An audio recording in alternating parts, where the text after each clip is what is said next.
How could you give up the money, the fame? I don't want to be famous. Well, you won't be famous. It's just fame through association. Well, we're so close.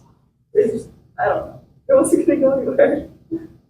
Where do you want it to go at the age of 16? We have very different life goals. And I didn't see how else to do that. What's his? Huh? What's his? He's rich and famous. I don't want that. And you're poor and nobody. Is that what it is? I don't mind that though. And so, what's your goal? Freedom and contentment. I'm sorry? Freedom and contentment. You can get that through fame. And And if I was to become famous, I want to become famous from things that I do. So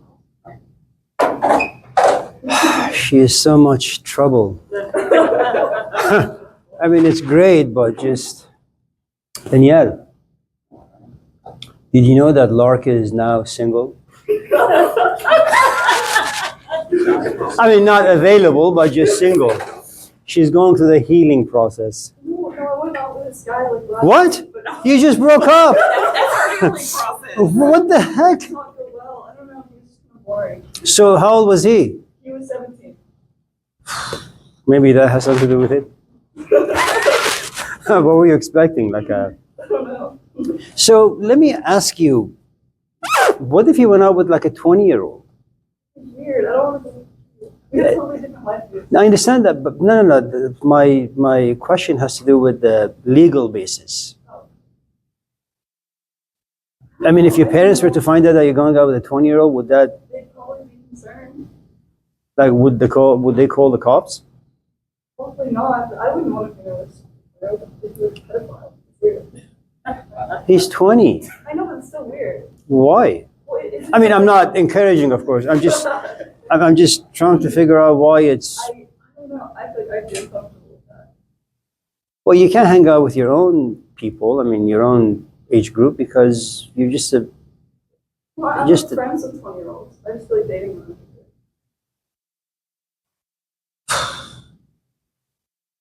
30-year-olds? That's even worse.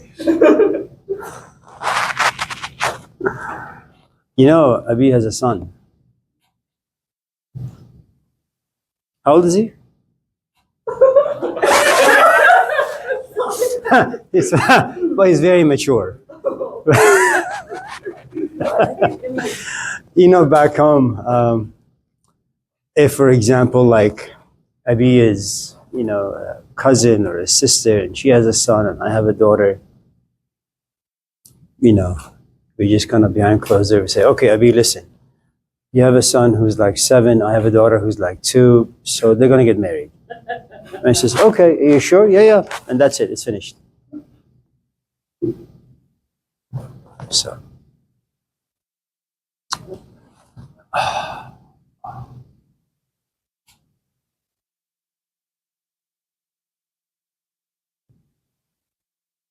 Do you like that religion class?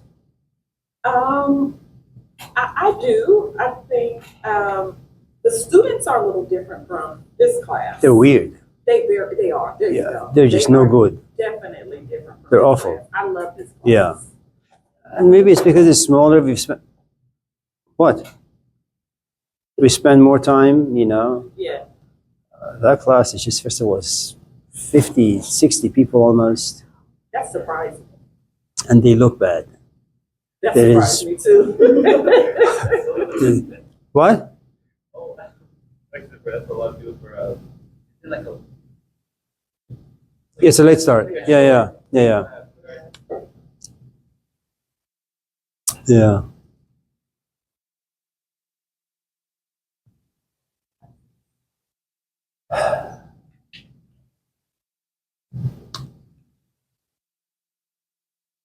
So,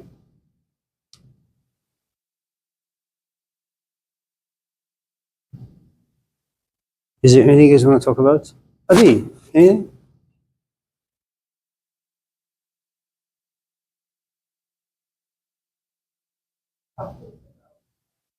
Value?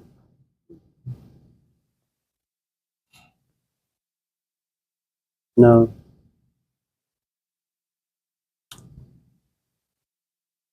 Can I tell you a kinky story?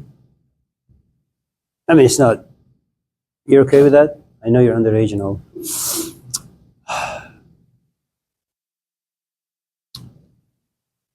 As you know, we had a car wash. You never came to our car wash, did you? Okay.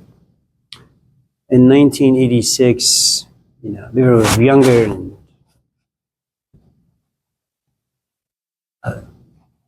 we looked better and all that. And so we had a lot of customers. And I remember we had this repeat customer. She was hello. She was this very attractive young woman. She would come with her parents. And then one day she asks me if I would like to have dinner with her. I said, sure. And I'm like 20. But for about 2-3 years prior, I was working with Hussein. That was, the guy who owned the market and was my teacher and all that. And so his passions and his interest and his seriousness infected me. So from a very, very young age, I became very, very serious. So much so I would send money back home, and my grandfather, when he was alive, he would go to bookstores and, try to find these ancient books for me in Persian and Arabic and send it my way. And then I would lock myself up in my room and read for the next 20 hours.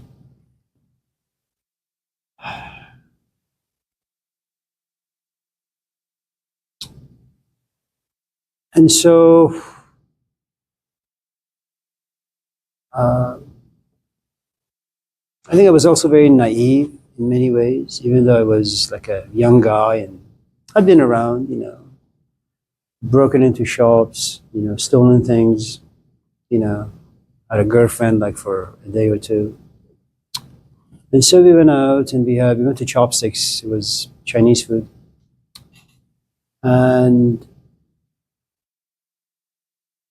as we were driving home or parked by her house for her to leave, she gives me a kiss. It's a very tempting thing. I mean, you're 20, you're young. And everything was going fine within me. And all of a sudden this conflict arose, that here I am engaged in a certain activity that is very much enjoyable. At the same time, there is the image of Hussein and all the books I had read and all the work that he had done on me. And so it upset me that how could I betray, the things I had read, the things I know. And so I told her, I'm really sorry, I just can't do it. She was a little puzzled, but she got out and they remained a customer for a while. And then I remember I went home, but I felt a little restless. So I called Hussein. It was 1:32 in the morning. And he says, come over, since you're not doing so well. So I go there and I break down. So I'm so sorry. What have you done? I am so sorry. Probably assumed I had killed someone. I say, yeah, A, B, C, D happened, and then E, F, G, H happened. And he said, okay, and then what else? That's it. Just a kiss? Yeah, just a kiss. And this is how you react? You're all broken up? Yeah, just a kiss. And you speak about values, and the truth is, had I never, I suppose, met Hussein, and had I never read those books, and had I never locked myself up in a room, and I suppose had I not taken a vow of celibacy for a couple of days or minutes, then my value system would have been entirely different. I would have perhaps taken full advantage of the green light given to me. Because when you're young, you don't really know the functionality of many things that we do. One of them happens to be just physical engagement that is filled with pleasure, i.e. sex. And I suppose what I'm trying to suggest is, since most of our values, they come from other people, from the culture, from the books we read, the movies we watch, consider, our young friend here who's growing up with Al Pacino's son, very young, very attractive, famous, powerful. And then she says, I broke up. Why would you break up? In many ways, at a certain point for a woman, She wants a man who has money. She wants a man who is to some extent stable, financially especially, you know. I mean, the emotions and the intellect and family stuff, that comes later, or maybe not. And you realize that she says, well, I don't really want fame. I don't want money. My priorities and my value is something very, very different. And very much, I suppose, like me, she locks herself in a room and she reads and she thinks and she asks ridiculously important questions at such a young age. Some of it, of course, is temperamental. You know, you're just born to be a little serious, kind of like Soren Kierkegaard, where he said that when I was born, my hair was gray and I had beard and I was just very solitary in nature. And some of us are just born that way. We're just born old. And when you're born old, you can't really hang out with young people. And I don't mean young people like age-wise. You could be like Hugh Hefner, but you know, you just have poop for brain. I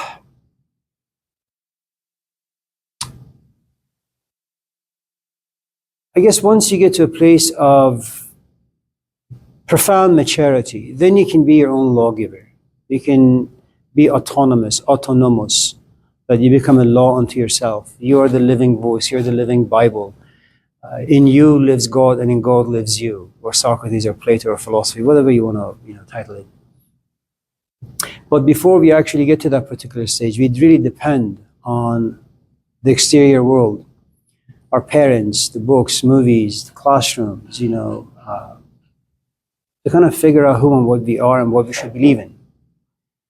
And so when you speak about values, it depends on your history. But here is what I would suggest. Are you yawning? I would yawn too if I was you.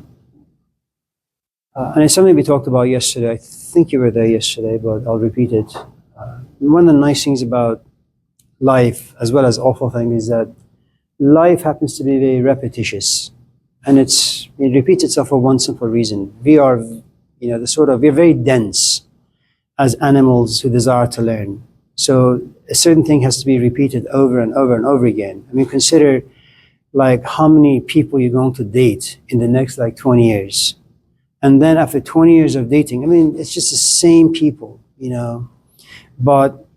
And after 20, 30 years of dating, then all of a sudden you wake up and you say, man, you know, I need to ask these questions. Well, why didn't you ask these questions when you were 18? Because the narrative had to be repeated. For you, you had to experience a good amount of pain until pain wakes you up. And then you're forced to begin to think about relationships, about yourself, about sex, about your body, about what sort of a life you want, what sort of a companion you want. You know, it takes a long, long time. One of the people I really, really enjoy, not really, she has some interesting ideas, is Simone de Beauvoir. We talked about her last night. And, you know, she has a companion whose name is Jean-Paul Sartre. They both try to be, Kendra, hello, how are you? Are you good? Anyways, they both try to be in a monogamous relationship. And when they realized they couldn't, they said to each other that we're going to be very honest with one another. And if we want to go out with other people and be with other people, we're going to kind of just let each other know, which wasn't really the case, but that's for a different day. Sartre had this idea that we are all imprisoned, we are all exploited, we are all bullied by the gaze of other people. I mean, I'm standing here and Joey is not looking at me, Joey is not listening to me. And that makes me think, am I a good instructor? I mean, she's only like 18, she's like 50, right? And I don't know from Adam, and yet her indifference towards the thing I say and towards who I am, it impacts me. I mean, that's what Sartre argues. It matters very little where you go, what you do. I mean, you have thought yourself to be a great wife, a great woman, and all of a sudden you come home and your husband says goodbye. What? And everything about you all of a sudden is under attack. You don't really know what to believe about yourself anymore. So his philosophy of life, to some extent, is you need to seek freedom.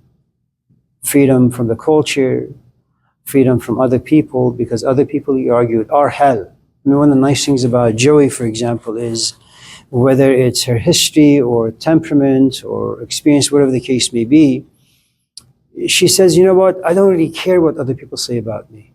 I'm just going to have part of my hair be blue, the other be yellow, the other be like pink. You know, and I'm going to dress this way, I'm going to speak this way, I'm going to enunciate words this other way. And whoever wants to think whatever, fine. I don't really care. I mean, you could say she's stupid and dumb, and that may be, partly true, but the other aspect is, she's free. Whether freedom is rooted in anger or the feeling of betrayal, who the hell knows? Maybe it's rooted in immense maturity and understanding and awareness of how the world works, and she doesn't want an ounce of it. I'm not really quite sure, given the fact that she is so young. I doubt very much that, she has gained, the maturity of Jesus Christ or Socrates, but that's, again, for another day. Simone de Beauvoir, his companion, had a completely different philosophy.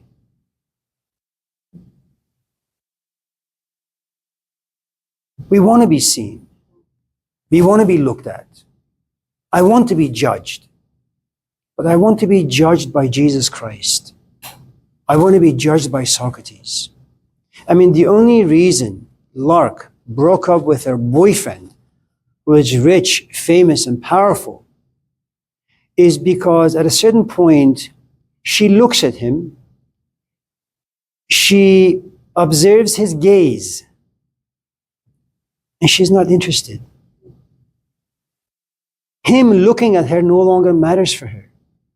She says, you know what? I have read enough Plato, and I have read enough Simone de Beauvoir, and I've read enough this, enough that. I want to find an 18-year-old or a 17-year-old who has read Plato. So when he looks at me, I can feel relevant because he speaks about things I am interested in. And I suppose what I'm trying to suggest in this thing called value system, who are you interested in? And just because you're interested in someone, it doesn't mean you respect them. You're just interested in them. Okay?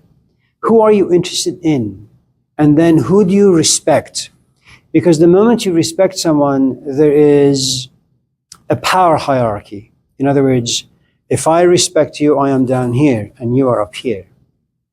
And one of the things about respecting another human being, and not through fear, and not through hate, but through love. Okay? Now, there is a world of difference because initially, one of the things that also love produces is a good amount of fear. Because if I respect you, I want to make sure that that respect continues. So if my body language is inappropriate, I fear you dismissing me. If my language, if the way I express myself is inappropriate, again, I fear you dismissing me. And that fear has to do with love. Which means that when you gaze upon me, something about me transforms. You are for me alchemical. You transform me, change me. I am just a human being, flesh and meat, gazing upon you. All of a sudden I say, man, I am a reflective animal. And if you happen to be a Christian reading the Bible, all of a sudden you're not just reflective, you're also spiritual. Okay? So if you can find someone who you can love, and that love can produce respect, and that respect can produce fear, then those three components create inside you this element we call discipline. You become very aware, very mindful of how you sit, how you talk, what you ask, what you say. Okay. And then if you continue that, that becomes your GPS to life. That becomes your value system.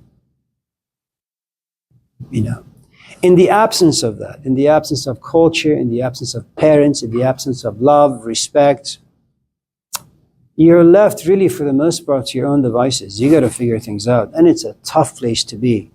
And it's tough because we have spent, as human beings, a written language came about 5,000 years ago. Okay. The printing press is about 600 years. It's very new. So human history is about 5,000. But they've been around for a few million years. And the only way that human beings can live in any community is through stories that bind all of us together. One of the stories in this class is, just in case you have a question, you raise your hand. It took a long, long, long time, okay, to get to a place where instead of walking over and bashing her head with a hammer, you sit back patiently, say, okay, you ask your question since your hand was up first, and then I will ask my question. That's a cultural narrative, okay? It has taken us many thousands of years to create stories or to create myths. Jesus Christ is a wonderful mythical story. The spiritual quest, Tyrell isn't here, but all that journey is also another mythical story, you know. And what they do is like a GPS. If, for example, you want to be a better Christian, what do? Well, you read the Gospels. You know, if you like who your father is and you look at his history and you realize, well, he's educated, he went to school, well, that becomes your GPS. You follow in his footsteps. Whether or not you turn out like him, that's a different story. You know, when you get rid of that, when you get rid of all these many thousands, if not millions of years of stories that have been painstakingly created, what you do is you say, you know what? I'm going to create a car from scratch. Or I'm going to have a garden, I'm going to, you know, plant some stuff, create some wheat, you know, grind the wheat, create an oven. You got to do everything on your own, and it's nearly impossible. You know, one of the issues I've always had about the gay and transgender community, especially in America, is that you're going against the current of the culture. America does not welcome, you know, people who are not straight. I mean, it tries. It's kind of like racism. You know, you repress the emotion, but the truth is, the moment someone like Trump comes up, all this viciousness that has lived inside you for all these years, they just come up.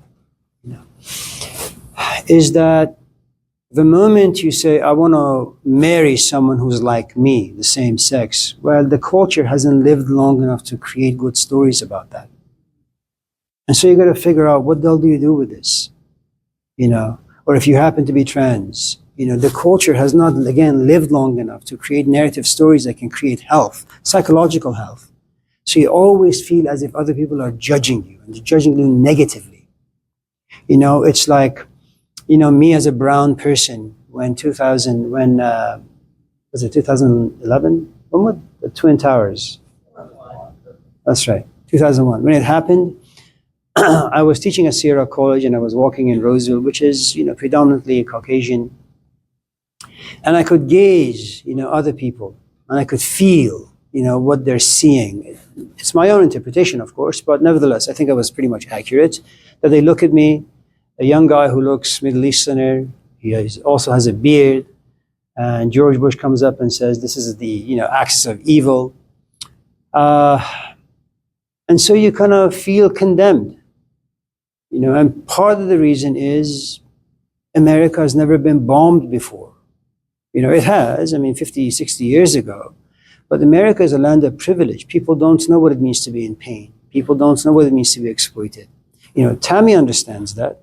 Joey understands that. I understand that, you know. But, and just because you understand it, it doesn't mean you're free, you know, from the gaze and judgments of other people. And the point I'm trying to make, once you say that you don't believe in cultural norms, you don't believe in cultural values, what you're saying is, you know what, I'm going to turn off my phone, I'm not going to ask for directions, I'm just going to figure things out on my own. And how old are you? 20. What do you know? Nothing. In this day and age where you got to work like 40, 50 hours a week to pay rent, you know, take like 20 classes, who's got time to sit and think about anything? By the time you figure things out, most of your life has been a mistake. And you just sit somewhere in, you know, a good amount of regret. So, having said all of that, anyone else? Adrian, Aman, Joey, Alex, Tammy. question for you, which would probably be better for the other class, but what part of culture influences religion? Or does religion, culture influences religion. How much of the culture influences religion? If you read Deuteronomy, a good amount of laws about divorce, about bankruptcy, comes from those books. You know. Hello.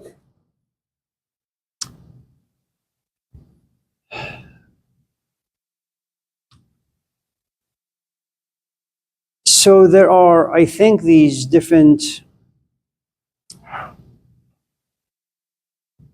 If I was to go back in time, and this is my own guess, and I'm probably, wrong.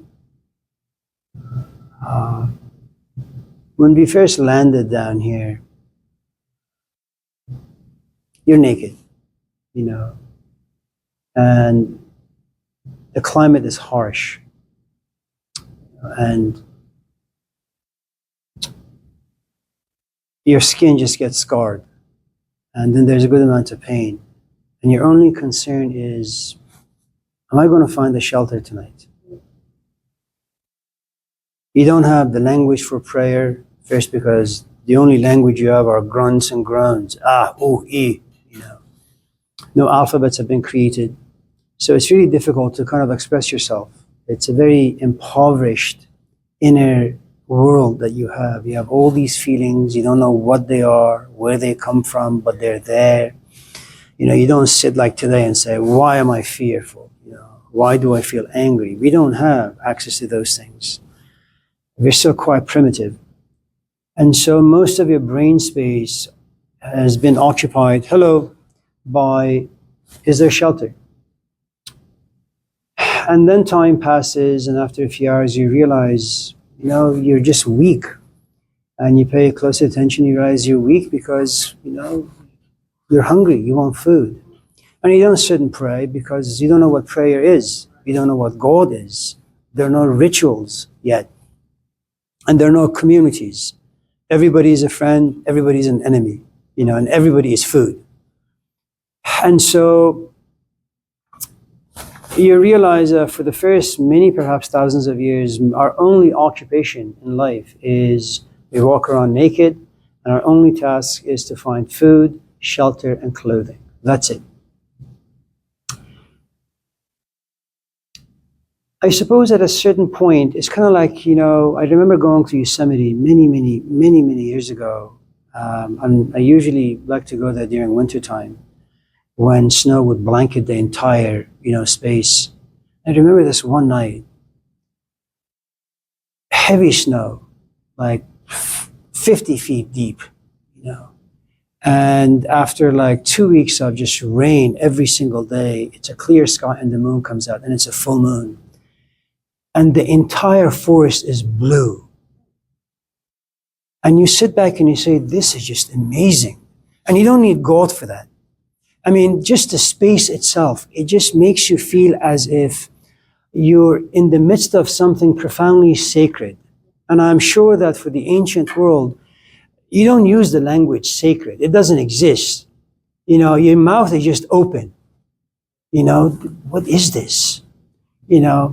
And I think this sense of awe creates mystery. The sense of awe and mystery eventually comes to be known as something profoundly sacred. That's something that food and shelter doesn't give you. Special occasions, special moments in your psychological life. And moon all of a sudden becomes something magical. The trees become something magical. Yosemite becomes symbolic for something. And it's what we call totem. Totem is like this physical thing. It's like when you have a teacher of sorts, when you have Plato. I don't read Plato to get to know Plato. I read Plato because he's my vehicle to philosophy, the love of wisdom. Through Plato, I begin to love. And through Plato, I begin to have some curiosity about what wisdom is. And that's what a totem is. The moon becomes my access to mystery. The snow becomes my access to mystery. And just in case there are no snow, and just in case there are no moons out there as I'm walking, all of a sudden I realized, man, I remember 5 years ago. And all of a sudden my memory becomes something of sacred. And then I write it down. And all of a sudden you have a book. One is secular and one is sacred. One book is about people's memory, rooted in experience that was profound and transcendental. You know, the Phoenicians had two languages or two alphabets, alphabet A and alphabet B. Alphabet A is, I suppose, is like when you sit with your friends and you have casual conversations about class, about assignments, about money, about bathroom habits, you know, things that all of us are engaged in once in a while. And then you have alphabet B. You have special friends to speak about your depression. You have special friends to speak about your experiences of something divine. You have special friends with whom you speak about big questions, you know, existential, spiritual questions. And so, and what you realize is that something about us changed at a certain point in human history. And if your culture was all about meat, all of a sudden you add a component to it that's very, very strange now. You have 50% meat and 50% spirit. And as you're walking in the streets, there's a part of you that's Tammy, you know, physical Tammy, who enjoys the gaze of men who look at you in a very raunchy way. And then there is this other Tammy who says, I'm a woman and I'm a spiritual woman, intellectual woman. You know, I have a value system that goes all the way to heaven. And I'm looking for a man, kind of like what she did. I'm looking for a man who sees that, respects that. Okay? And that became a blessing as well as a curse. Because now you were forced to satisfy two different parts of you. Sex, but also love. Food, but also thankfulness. Great, but also inspiration. And when you realize that you have attended more to your meat and less to your spirit, now you're like a car with a flat tire. You want to go fast, but once in a while you get blocked. What are you doing with yourself? Where are you going? What the hell is wrong with you? Then you become very rich in spirit, but very poor in physical. And then you get to a certain place in life, you say, you know what? It would be nice to have a companion to watch a movie with. It'd be nice to lay next to someone. You know, and all of a sudden you realize when you're rich in spirit, but very poor in physical, the physical all of a sudden erupts inside you. You know, and you say, I want A, B, C, D, things you never wanted, but now you do because of age, because of certain psychological changes. And what you have then at a certain point again in our human history is that now you have two groups of people. You have the commoners, and then you have the priestly class. The priests have a function, which is they're storytellers, and their stories are not about the tables and chairs of life. They know that you've been, you know, working the land for the past like 5, 6, 7, 9, 10 hours. You're profoundly exhausted. You go home, you take a shower, you grab your family, you go at the very center of the city, the agora, and someone has, you know, lit some fire. Everybody's sitting, and this man comes in with a turban, a long beard, and he tells you a story. And for the first time, people sit and they listen to the story, but now words have magical powers to them. You sit and you listen, and something about you awakens. You don't know what it is, you know, but you become deaf to all the temptations and desires of the physical life. And you are given wings for 5, 6, 7, 9, 10 minutes or 10 hours, and you soar to the heavens. And at a certain point, the priest looks at you and says, it's time to go back to life. You have flown long enough. You know that there is this other world. You know that there is this other part of you, but don't forget, you know, honor thy parents. There is Eve inside you, full of life, and it's a life that's not touched by physicality. There is also the father, the masculine, the meaty part of you. Go back to earth and live a good life, you know. And so what happened at a certain point is that the priests made us feel really bad for our physical life. Even though you want sex, it has to be sacred. Even though you want to write an essay, it has to be creative. Even though you want to have a boyfriend, it has to be in love. You know, and anything less than that, you're shortchanging yourself. And so one of the beautiful things that religion did to culture is that, imagine you are to cook a chicken, but you put no seasoning on it. And then you eat it, and then you want to puke. Okay? Religion comes forth and says, you know what, we are the pepper, and we are the salt, and we are the turmeric, and we are the saffron. You know? And we are the oven. And you put this stuff on the chicken, you put it in the oven for about 5-6 hours, it comes out, and man, it's delicious. You know? And so, at a certain point, then something very strange happened, which is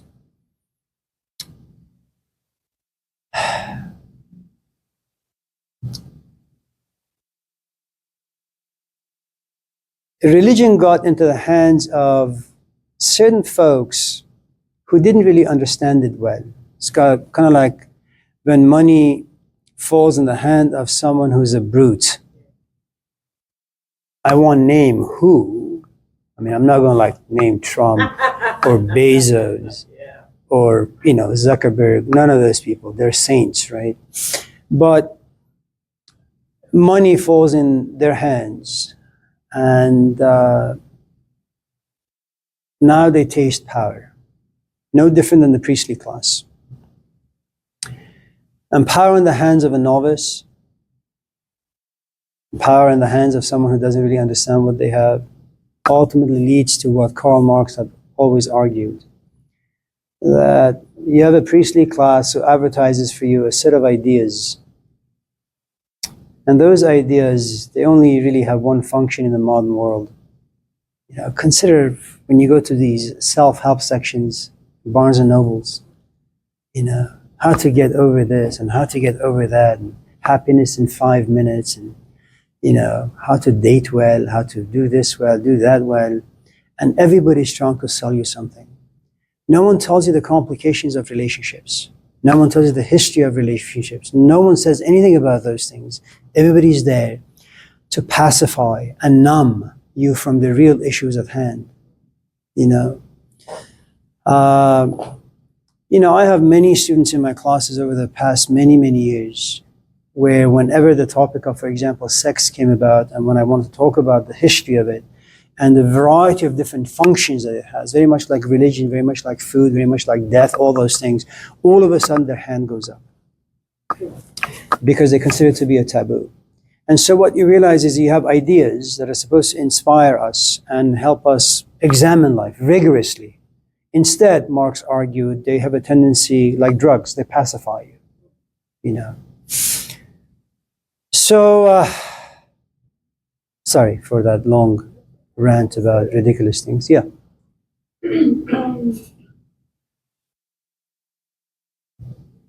Abi, is that you coughing? Do you have one? Yeah. What's the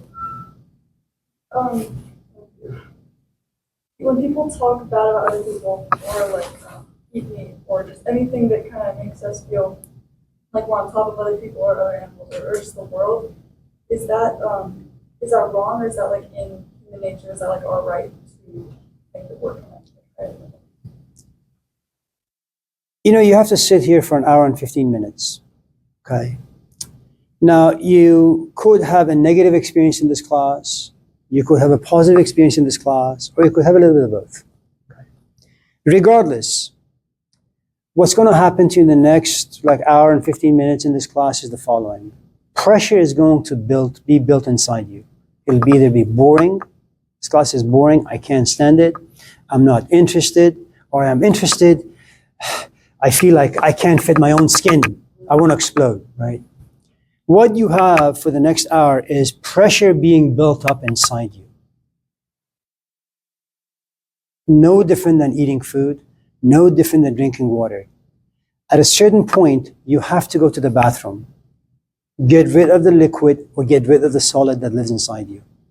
Emotions are very much the same. You're going to call your mom, you're going to call your dad, you're going to call your boyfriend, you're going to call someone, and you're going to express, vent what lives inside you. Gossip is important for us. It deflates us. Okay? Now, one of the things, depending on if you're working with anyone or not, one of the best things you can do, if you're at that particular place, is pressure is built, but you are told not to vent. Allow the pressure to live inside you, to cook you, to season you. When there is enough pressure and you want to vent it, it's kind of like you need to pee, right? And you want to like just pack up your stuff or maybe just run to the bathroom, but you say, no. And it's painful, but you also remember you promised yourself you're going to stick it out. You're going to stay no matter what. And then conflict begins to arise. The yes and no. The hell with it. Let me just go. No, stay. As you stay in this conflict, and remember, whenever there is conflict, it reveals to you if you're able to make sacrifices. Without sacrifices, there is no growth. Okay? Now, in making sacrifices, you need to first be aware. Pain makes you aware. Conflict makes you aware. The yes and the no. If you need to pee, but you say no to peeing and yes to staying in the class despite pain, that yes will create pain. You will be forced to be aware of pain, mindful of pain, and yet you will struggle to stay in the class. Imagine now, in a couple of years, you'll be in a more serious relationship. And then things will go really sour, really bad. But for 5 years, you've been sitting in this class and you've been going through yes and no. Now you can hold your pee for the next 5 hours. Will you be in pain? Yes. But are you strong enough to hold it? Absolutely. Now you found out that this guy is a jerk. You have no need for gossip. You can take it yourself. Okay?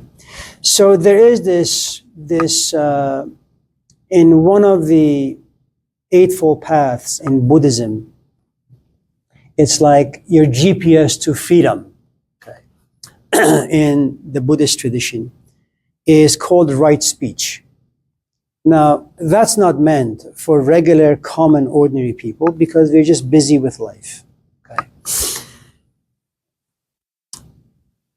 If you happen to be a student of life, and we'll save that for a different day, what makes one a student of life, you need to learn not to gossip. You need to be self-sufficient. Why must you endure pain? Because ultimately it's something that you have to decode on your own. If someone very close to you dies, you can come and cry on my shoulder. Okay, but at a certain point I say, listen, Lark, I gotta go to my family. I gotta have my own stuff. You're gonna walk home all by yourself with the pain. Eventually, most of what happens to all of us in life, you have to endure on your own. Our friendship is important? Absolutely. Can you lean on them? Definitely. Can you vent? Yeah.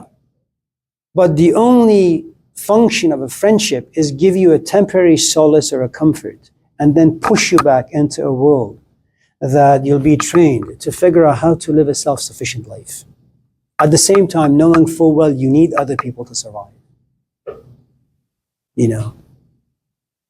There is a book, some of you in this class may be interested, the Yaron Shah book. It's a cult devoted to Jesus Christ and his life. It's about 1,600 pages. The nature, the quality of the paper is really, really thin. It's like toilet paper, but it's, Alexis, hello. How are you? I'm well. Oh. Things are good? Anyways, if you're patient enough to go through like 2,000 pages, you read about the family that Jesus had, his wife, his kids, you know. And when you have a family, you have no choice but to gossip, you know, 20 hours a day. And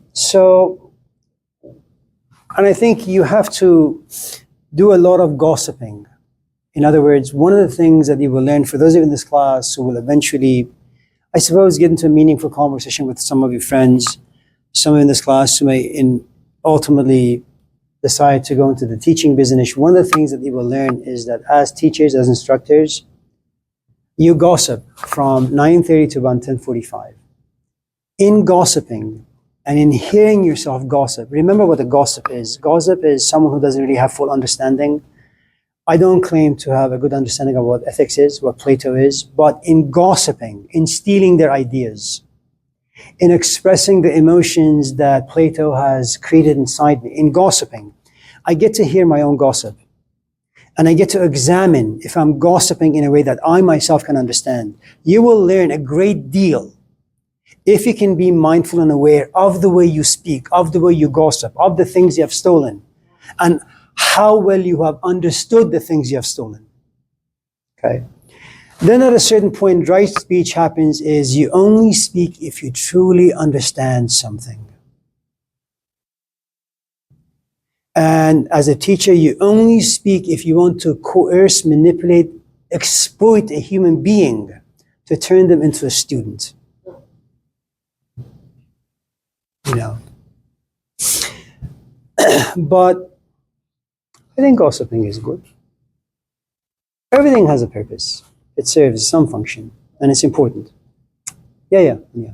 On that same note, what can pride do for us? Pride? Have you ever met my son? Adrian?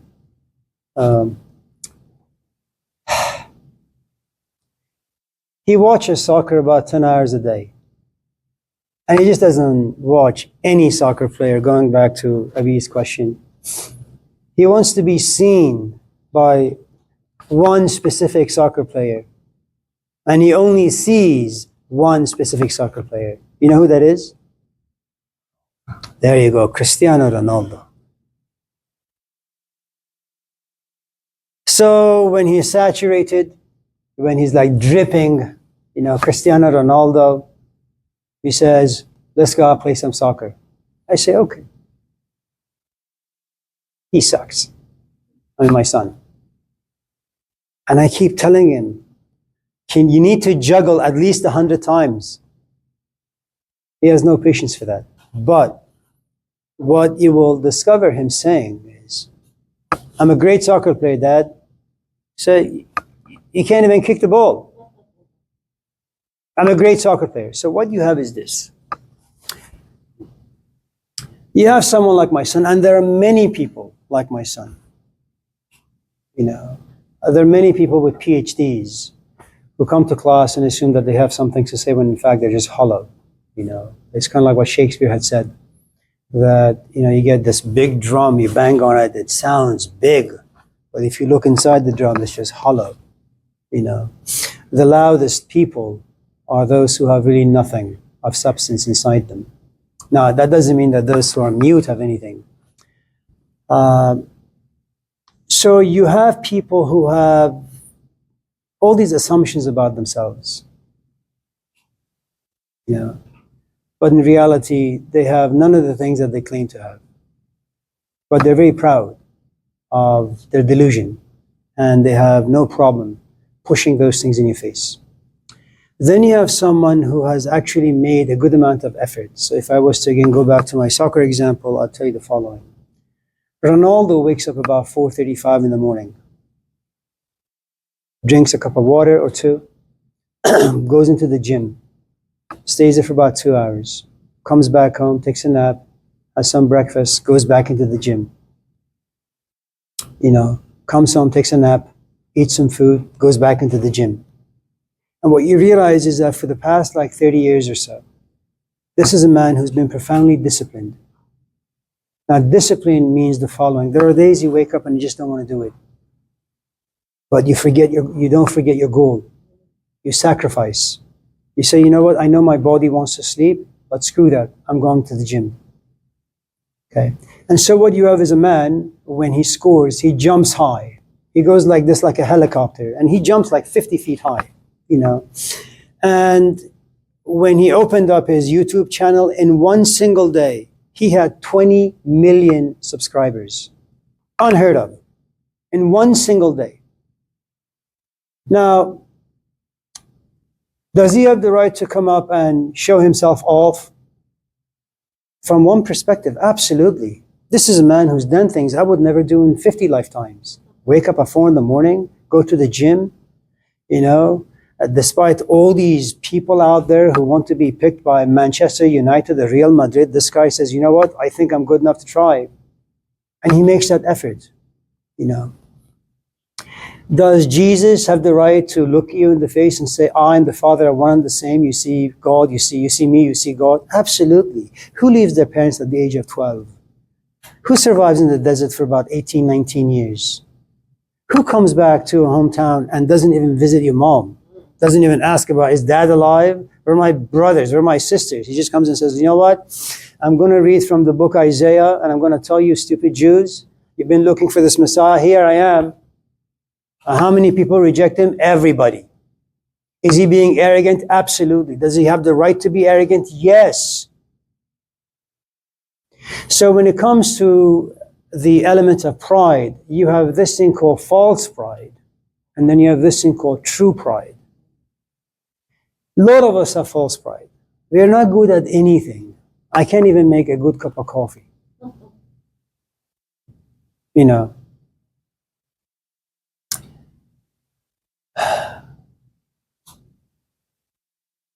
My grandfather, when he was alive, man, he made this beautiful cup of tea, you know, boiling water, this loose leaves. You put some water in this kettle, you let it simmer for about like 20 minutes, and you put some seasoning in it.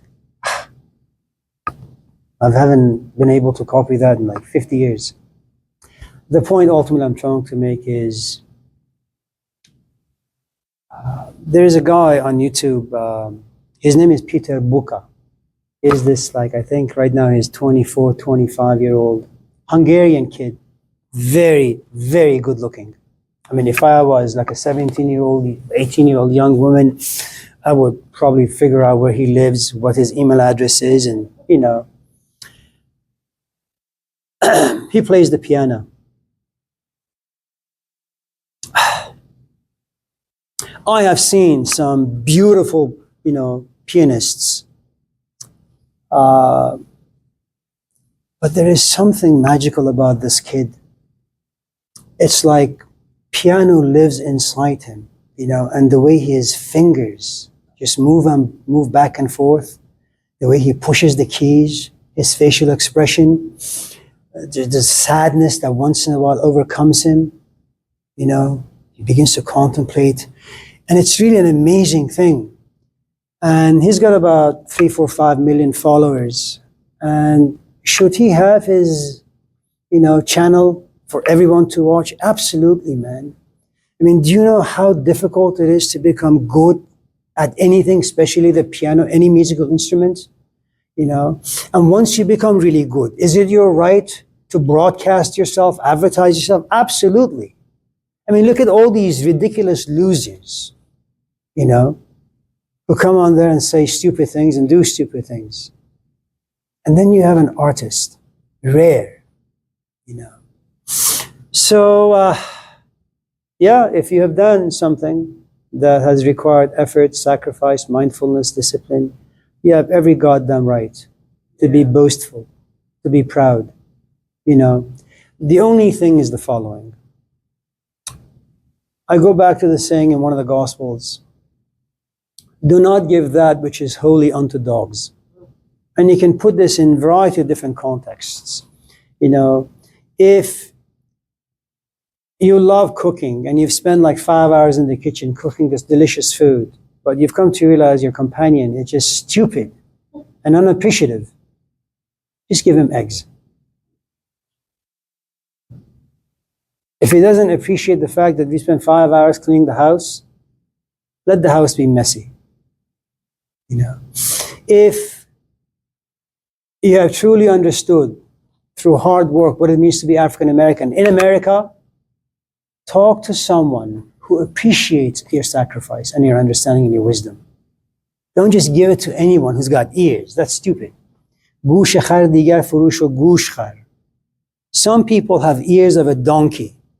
And you know what donkeys do, right?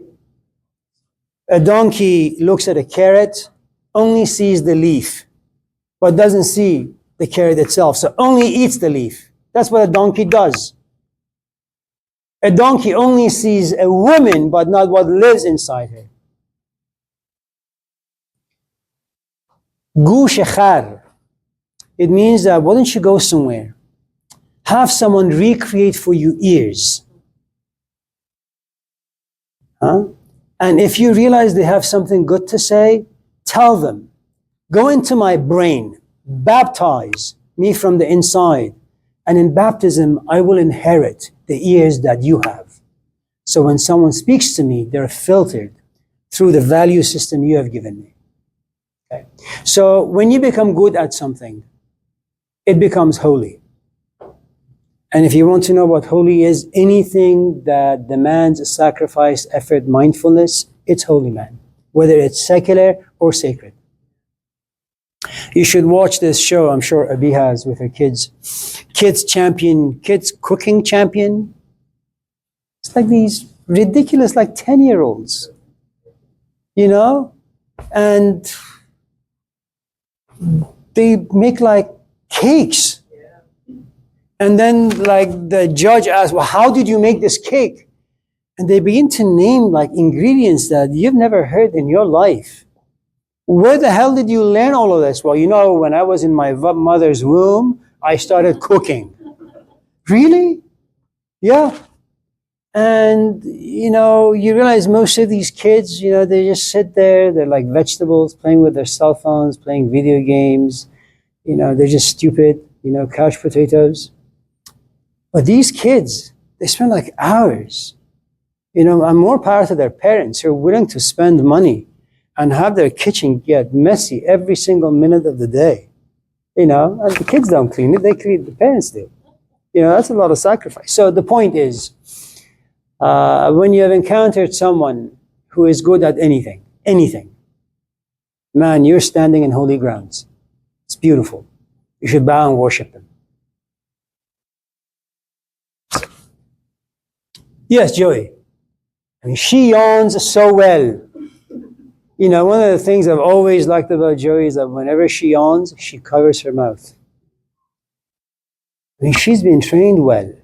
I don't know if she has cavities or bad teeth. She doesn't. Look at that. It's beautiful. So, please. My dad takes me to like city hall meetings, like it's the movie theater. I love it. But I have a problem because it's only like it's open to the public. It's totally free. There's only like What, the movie theater or the city hall meetings? City hall meetings. Okay, yeah. No one goes. Like no one. It's open to the public. Anyone can speak, and I can just like. Where does your father go? Because I get him to bring me. So he doesn't want to go, but you force him to go? I asked him to go, and he's like, yeah. City Hall? City hall. Where people talk about stuff? Yeah. Like what color the roads should be and... Yeah, they talk about all the problems. Yeah. And I think it's really important because there's like, Socratic discussions about What is wrong with you? Oh, what? I'm just kidding, go ahead. But no one goes. Like there's like, the 10 people who get to decide for everything. I was there last night and there's the guy who like has an ice cream truck and he was complaining to everyone that all the other like vendors who sell stuff on private property, like none of them are and he doesn't find that fair. So he makes this really like persuading speech to all these people and they all agree, like, yeah, we're gonna like enforce this more. But obviously they just didn't take into account like all the people who are, vending things successfully, like they're like, like that's the only way they can make money. And instead of, I don't know. Anyways, there's not enough people there. And I find it really unfair that just someone making a persuading speech can persuade, like, 10 people who make all the laws for an entire city. And if there were, like, 20 people from the other perspective, then it would have been the other way. I don't know. Why aren't people interested, and why are so? It's so many things about that something. In 2000, I think 11 or 12. Sorry, no. Somewhere in the 1900s, they got this news that they were the only car wash in Roseville, full serve car wash in Roseville. Then they hear that they're going to open up this brand new car wash. And when you open up a brand new car wash, it means that everything in that car wash is brand spanking new. Everything is like top model. And so we went to the city hall, we complained. We're immigrants, once this car wash opens up next door, you're going to lose this and we're going to lose that. We made a great speech, but at the end of the day, the car wash opened, And after a few years, you realize, well, this is the way things are, and, suck it up. There are a few issues. Number one, people's lives are busy. City Hall is very boring. And the stuff they talk about. Most of the members have been bought already.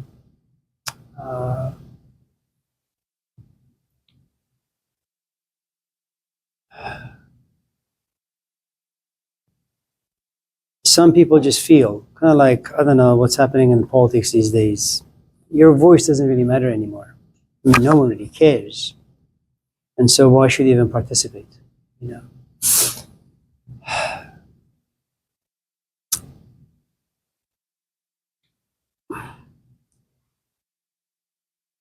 What is interesting about America and American culture is that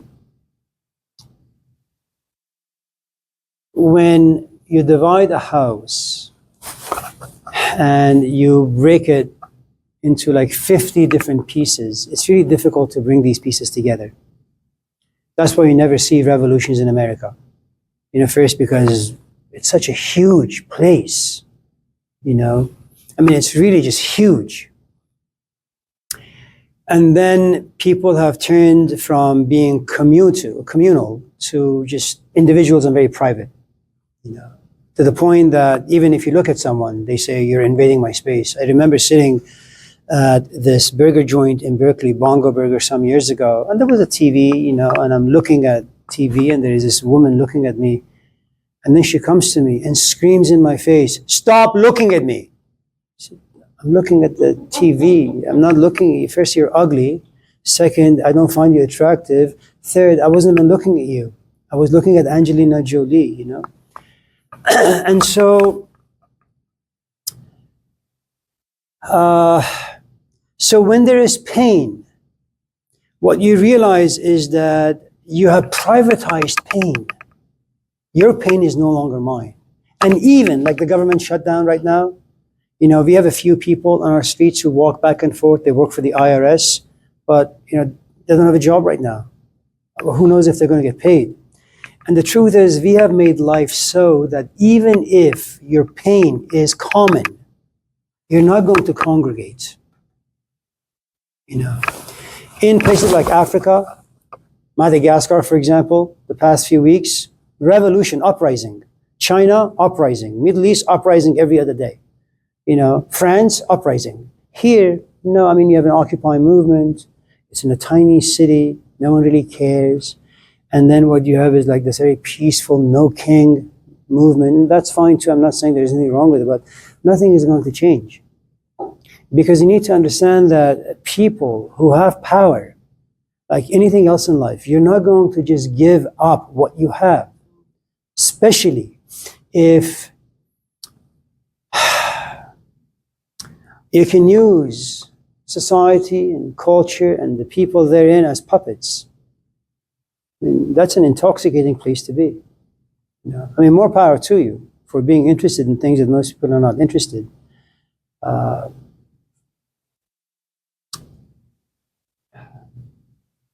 if I was to tell you another scenario, we've been getting these emails. I think, Kendra, you get them too, since you're, I think you too.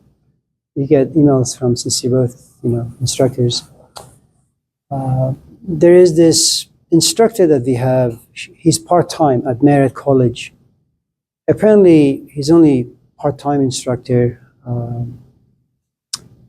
They're not giving him any classes next semester. I don't know the backstory. I don't know what it is. But every day he sends these long emails, I don't read the emails because they're so long and there's so many. But what I do see is this is a man in pain. This is a man who feels betrayed. This is a man who has become a solipsist. In other words, he sees himself as a lonely individual on an island and no one hears him, no one listens to him, no one cares. And it's very tempting, to reply to an, all email, everybody's included, that, this is our colleague, he's been teaching for the past 10 years. I don't know what's going on. Can someone just take care of this, But I don't want to get involved, because the truth is, once you get involved, everybody just, begins to harass you in one way or another. And then you begin to say, man, so much of my time is being eaten by somebody's pain that I don't really care for, and I have my own stuff to deal with, And it's a very sad place to be. I must say that, in as much as my intuition tells me, at least say something, because I know what it means to kind of be backstabbed in, academia, and you need someone to support you, to at least hear you, to say, yes, I understand, this is what I can do and this is what I will do, But the problem with someone who happens to be in such an enormous pain is that little by little, they will begin to depend on you. You give someone $10, then they come for 20, they come for 30, then they, that's how the welfare system was created. People have difficult times, you give them $10, then you give them another $10, and you give them another $20 and $30, and before you know it, they just refuse to work. That's what addiction really is, to anything. So, yeah.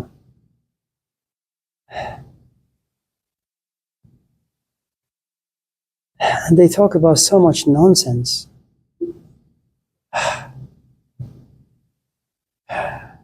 They spend hours trying to figure out when they should, do the repavement of this city or this street, or, put some painting on this calligraphy. It's just endless crap. Important, but crap.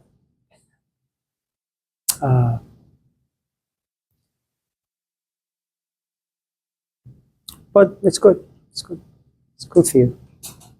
I'm very envious of you. Not really, but it's a nice thing to say. Yeah. Ali? Indra? Yeah. A man's ego?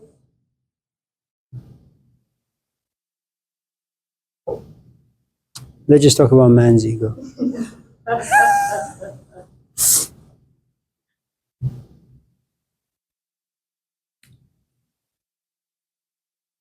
Forgive my analogy, but I don't mean anything by it. It's very innocent. Imagine I like you. Really, really like you. Or I want to summon up the courage and come up and ask you out for some candlelight dinner or some coffee somewhere.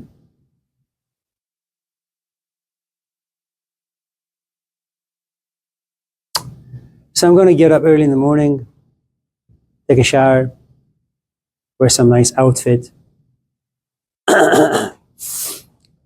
sit next to you in the classroom. And once in a while, look at you and wink at you. Is it true that you're going to look at me and say, do you have Tourette's? What's wrong with you? Maybe. But I'm hoping that you'll take this winking as me romancing you in some shape or form. Impressive.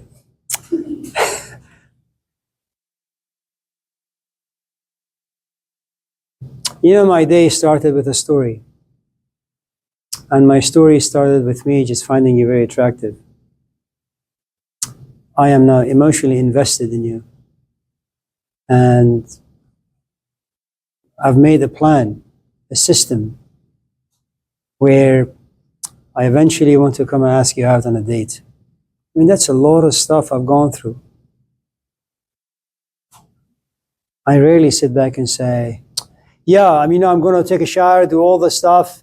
I'm going to go to her and say, you want to have coffee? And she's going to say no. That doesn't work like that.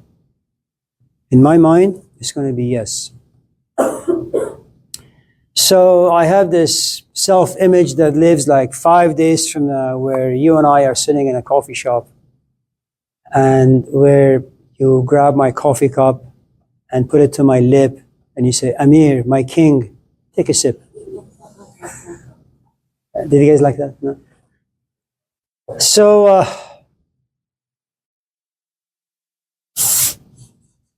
I've created this huge story. It's like a movie. And then I come to you and I say, Adlami, would you like to go out and maybe you can help me out, figuring out what this class is about. And then you look at me and you say, sorry, I have a boyfriend.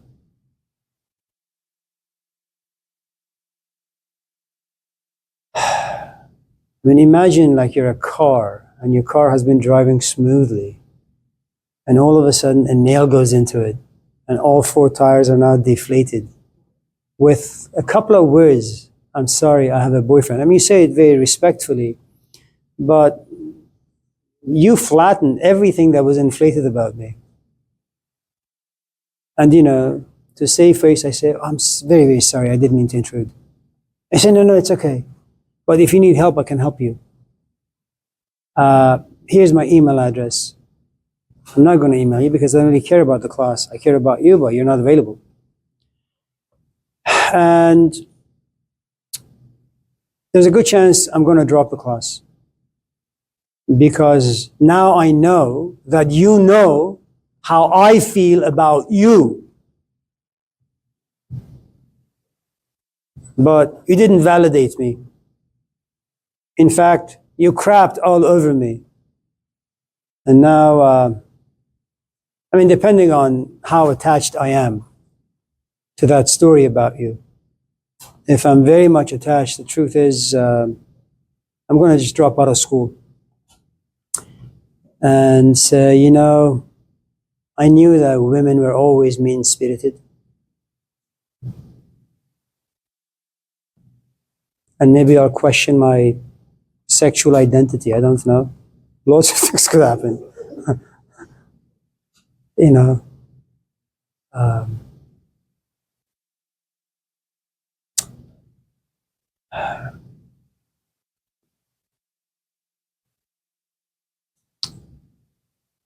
So when I got my degrees, and at a certain point you say, I don't want to wash cars anymore. I want to be like my brother. I want to be in the classroom and teach. So I started applying. Where are you going, Adrian? Just kidding. Just go. Go. I would go if I was you. And so I would go to these interviews, right? But one of the problems that it was for me, because of the way I was trained by Hussein, I had become enormously introverted. I mean, temperamentally I am, but he pushed me even more into this cave. It was very difficult for me to come out. It was very difficult for me to do anything, And so I could say perhaps maybe I was sad and depressed for many years. And every time I wanted to express myself, I fell short. That deflated me even more. And then I said, I want to go to get a job. And they would ask me, so what qualifies you? Well, if you want to understand anything, you have to exercise humility before the thing you want to be good at, right? So you humble yourself before a teacher so you can learn how to play the piano. I mean, if you're full of your own crap, they're never able going to teach you anything. And so when they say, tell us how you qualify for this position, that means I have to come out and speak about myself. Like a prostitute, I have to now sell myself. And I hadn't done that for like 30 years. It's very, very difficult to do. But I had this image that I'm going to go there, I'm going to shine, and I'm going to get the job, and I'm going to be in the classroom. Now, whether or not I'd be good in the classroom, that was a shot in the dark. And then the interview that was supposed to last for like an hour and 10 minutes would be done in 10 minutes. I would like walk back to my car not knowing exactly what happened. And I would just drive to the cemetery in Sacramento. Beautiful one on Sunrise and Greenback. I would walk for hours saying, this is ridiculous. I read all these books. I have all these thoughts and emotions. I have all these goddamn degrees. I am just no good. And you feel rejected. You feel rejected by the information in your head. You feel rejected by your expectations. You just feel rejected. Hello? Hello, how are you? I know you, but I'll get you, please. So, is it time? Oh, is it 11? So, yeah, rejection is not very fun, especially if you're very heavily invested. But if you have a relationship with someone who feels responsible for you, certain parts of who and what you are will be rejected, and other parts will be protected. That's a little, we'll unpack that next time we gather. It's good to see all of you. Take care. Joey, keep up the good work.